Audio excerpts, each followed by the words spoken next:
ઉપવાસ એટલે ભૂખ્યું રહેવું એમ નહીં. ઉપવાસનો અર્થ થાય ભગવાનની નજીક વાસ કરવો, એને ઉપવાસ કહેવાય.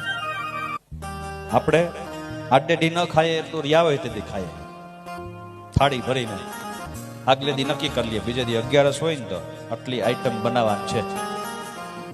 તમાકુ ફરાળમાં આવે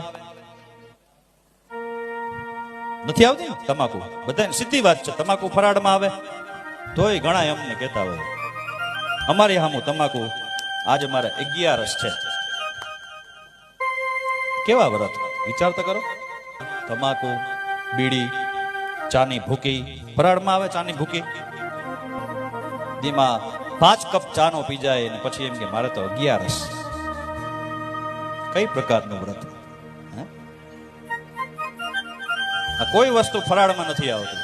આપણા વ્રત કેવા તો કે આપણા નિયમ મુજબ બનાવેલા વ્રત, શાસ્ત્રના નિયમ મુજબ બનાવેલા વ્રત નથી આપણા. આપણે આપણો સગવડિયો ધર્મ, આપણે બસ હું કહું બરાબર